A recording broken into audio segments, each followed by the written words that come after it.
औज़ुबिल्लाहिमिनश्शैतानिर्रजीम बिस्मिल्लाहिर्रहमानिर्रहीम अस्सलामु अलैकुम वरहमतुल्लाहि वबरकातुहू। मोहतरम सामीन, कैसे हैं आप सब? उम्मीद करते हैं कि आप सब अल्लाह ताला के फजल व करम से ठीक ठाक और खुश होंगे। मोहतरम सामीन, सूरतुल हज के हवाले से एक बड़ा ही अहम और ज़रूरी सवाल था, वो मैंने कहा आपके साथ शेयर कर दूँ। वो है हज का तरीका। ठीक है, वैसे ये सवाल अक्सर तो बोर्ड में नहीं आता, पेपर में भी इसके आने के जो चांसेस हैं वो बहुत कम है, लेकिन फिर भी हज का जो तरीक़ेकार है वो पता होना चाहिए कि हज कैसे करते हैं। वैसे अल्लाह की बारगाह में हम दुआ गो भी हैं कि अल्लाह सबको हज करने की तौफीक अता फरमाए। तो हम इसके जवाब की तरफ चलते हैं। सबसे पहले आपको पता है कि जो भी लोग होते हैं आज़मीन हज, जो हज करने के इरादे से निकलते हैं, वो 8 ज़ुल्हज या ज़िलहज, ठीक है, को चल पड़ते हैं। अब ये आज़मीन जो है वो 8 ज़िलहज को चल पड़ते हैं। अब ये कहाँ पे कर पड़ते हैं? यौम तरविया यानी ज़िलहज के दिन को नमाज फ़जर, ठीक है, नमाज फ़जर के बाद ये बांधते हैं एहराम। मतलब नमाज फ़जर के बाद एहराम नहीं बांधते, एहराम पहले बांध लेते हैं, ठीक है, आज़मीन हज एहराम। अब एहराम बांध कर ये क्या करते हैं जी? ठीक है, एहराम बांध कर सबसे पहले 2 रकअत नमाज अदा करते हैं।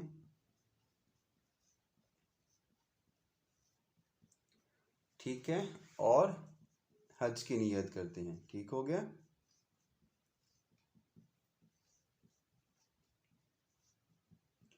अब इसके बाद क्या होता है जी? इसके बाद मिना चल पड़ते हैं। मिना की तरफ रवानगी। ठीक है जी, मिना में क्या करते हैं? ये सारा काम करने के बाद मिना चल पड़ते हैं। मिना के मैदान की तरफ चलते हैं। ये मैं लिख के इसलिए समझा रहा हूँ कि आपको पता भी होना चाहिए। ठीक है, मिना जो है मक्का से थोड़ी दूर है, चंद किलोमीटर के फासले पर है।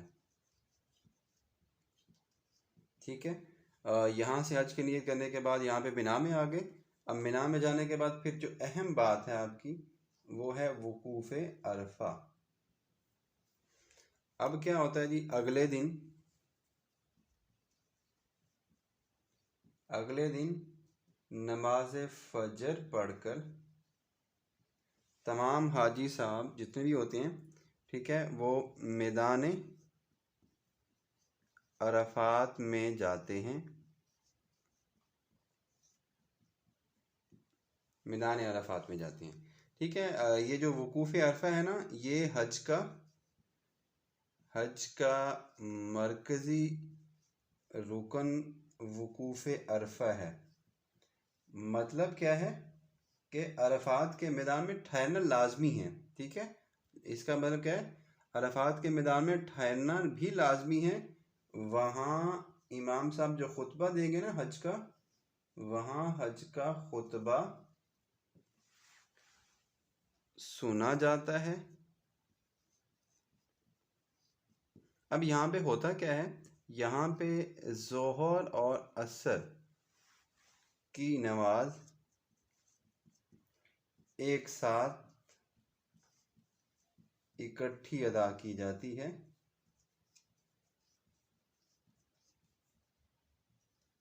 ठीक है, इकट्ठी अदा की जाती है, जिसको हम जमा तक़दीम भी कहते हैं कि 2 नमाज़ों को या सलात तक़दीम 2 नमाज़ों को एक साथ जमा कर लेना। अब यहाँ तक तो काम हो गया। फिर क्या होता है? फिर चलते हैं मुज़दलिफ़ा की तरफ चल पड़ते हैं। अब जो हाजी जितने भी होते हैं, ये आज़मीन हज, चूँकि हमने ज़ोहर और असर तो यहाँ पे पढ़ ली ना, और शुरू कब किया था हमने?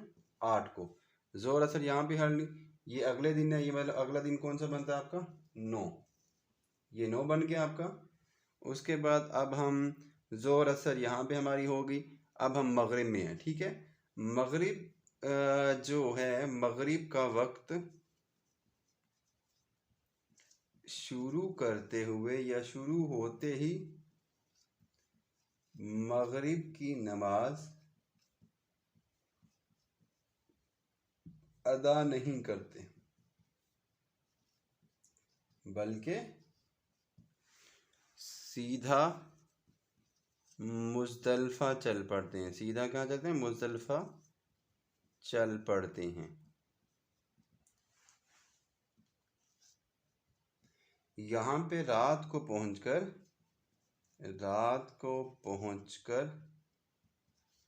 मगरिब और इशा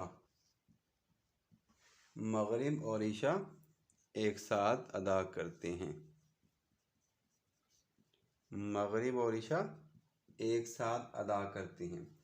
अब यहाँ पे होता क्या है, और यहाँ पे नज़र नहीं आ रहा, मुझे मिटाना पड़ेगा। ठीक है, यहाँ तक समझ आ गई ना? इसके बाद आगे समझाता हूँ आपको। मुज़दलिफ़ा में हम चल पड़े। मुज़दलिफ़ा में पहुँचने के बाद हमने मगरिब भी पढ़ ली, इशा भी पढ़ ली। एक साथ पढ़ते हैं नमाज़ें। इनको कहते हैं कि दो नमाज़ों को लेट पढ़ना। ठीक है, क्योंकि मगरिब को वक्त पे नहीं अदा किया गया ना। अच्छा, मुज़दलिफ़ा में पहुँचने के बाद मुज़दलिफ़ा के मैदान में आपको पता है कि बड़ा ही मशहूर काम करना होता है, रमी जमरात। इसको कौन भूल सकता है? ठीक है, रमी जमरात मतलब शैतान को कंकरियां मारते हैं। शैतान को कंकरियां मारते हैं। वैसे कहा जाता है कि कुछ 7 मारते हैं, कुछ लोग ज़्यादा भी मारते हैं, कुछ फिर जोश जोश में आके कंकरियों के अलावा कुछ और भी मार देते हैं। फिर उसके बाद अब देखिए, हमने अपना पॉइंट शुरू किया था मिना से। ठीक है, सबसे पहले हमने मिना में गए, फिर उसके बाद वकूफ़ अरका में हमने मैदान अरफात में गए, वहाँ पे खुतबा सुना। फिर उसके बाद हम चले गए थे मुज़दलिफ़ा में। अब दोबारा हम आ रहे हैं जी मिना। मिना की तरफ दोबारा रवानगी। अब हम चल रहे हैं 10 की तारीख। ठीक है, अब यहाँ पे क्या है? फजर, नमाज फजर अदा करके सूरज का इंतज़ार किए बगैर, ठीक है, हम कहाँ पे चल जाएंगे? मिना की तरफ चल पड़ेंगे। फिर उसके बाद कंकरियां मारना।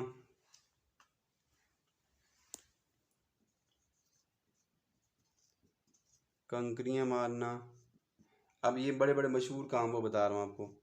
कुर्बानी करना, ये सारे इसी दिन ही करने। ठीक है, उसके बाद हलक या कसर करवाना, मतलब सर के बाल उतरवाना या कटवाना, एक ही बात है। ठीक है, अब यहाँ पे हम 3 जो है वो जमरात में से आखिरी जमरा, जिसको जमरा उक़बा भी कहते हैं, उसको हम 7 कंकरियां मारकर कुर्बानी करते हैं।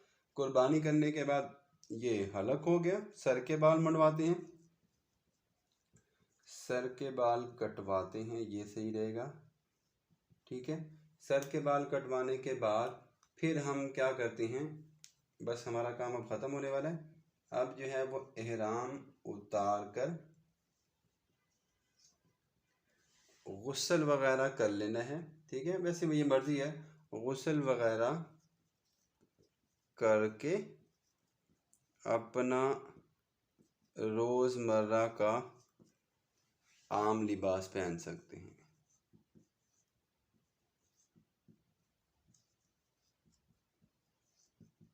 ठीक है, फिर उसके बाद है जी मिना में रात गुजारना। अब ये लास्ट आपका चल रहा है। ठीक है, 12 को मगरिब तक मिना में रुकना है। मिना में रात गुजारते हैं हाजी साहब जो भी हैं। और फिर जमरात करने के बाद दोबारा चले जाते हैं। आखिर में होता है जी तवाफ़ ज़ियारत। इसी दौरान होता यह है कि जो हरम में काबा है, ठीक है, उसका तवाफ़ कर लेते हैं। हरम काबा का तवाफ़ मुकम्मल कर लें, तवाफ़ कर लें तो आपका हज क्या हो गया, मुकम्मल। उम्मीद है कि ज़्यादा नहीं तो थोड़ी सी समझ आ गई होगी, ठीक है। एक अहम बात आपको बताता चलूँ कि अगर जो हाजी साहब हैं, ठीक है, वो 12 जुल्हज को मगरिब तक मिना से रवाना ना हो सके, क्योंकि मिना में रात गुजारना लाजमी है, ठीक है। 12 तक अगर वो यहाँ से ना निकल सके तो 13 तारीख को भी वो रमी कर सकते हैं, और अगर मगरिब से पहले वो निकल आए तो भी बात दुरुस्त है, ठीक है। मैं कोशिश करता हूँ कि एक नक्शा बना लूँ, फिर समझाता हूँ अगर ये समझ आती है आपको।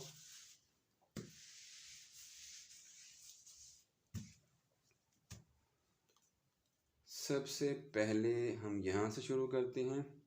मतलब ये है हमारे हज का जो है वो तरीक़ेकार। उसके बाद हम यूँ आ जाते हैं, ठीक है। ये है हमारा मिना का मकाम, ठीक है। और एक साइड पे हम रख लेते हैं वकूफ़ अरफा। बस ये 2-3 ही मकाम है, ठीक है। अब एहराम बांधने के बाद मिना में आ गए। मिना से लौटने के बाद हम कहाँ पे चले जाते हैं जी, वकूफ़ अरफा में। वकूफ़ अरफा से लौटने के बाद हम फिर कहाँ चले जाते हैं, मुज़दलिफ़ा में।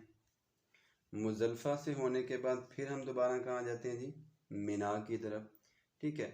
अब मिना में आने के बाद फिर अब आपकी मर्ज़ी है कि आप यहाँ पे सारे काम करें, मिना में रात गुजारें, कंकड़ियाँ मारें, कुर्बानी करें, ये सारा काम करें, और उसके बाद तवाफ़ कर लें, तवाफ़ ज़ियारत वो कर लें, और तो इस तरह से क्या हो जाएगा जी, आपका हज मुकम्मल। ये 3 ज़्यादा है, अरफात के मैदान में ठहरना, ठीक है, और मुज़दलिफ़ा में क़याम करना, मिना में क़याम करना, इमाम साहब का खुतबा सुनना, मतलब जो हज के खुतबे होते हैं वो सुनना, और उसके बाद कंकड़ियाँ, ये हलक और ये सारी चीज़ें तो उसके मनासिक में आ जाती हैं। बस ये काम कर लेने से आपका हज जो है वो मुकम्मल हो जाता है।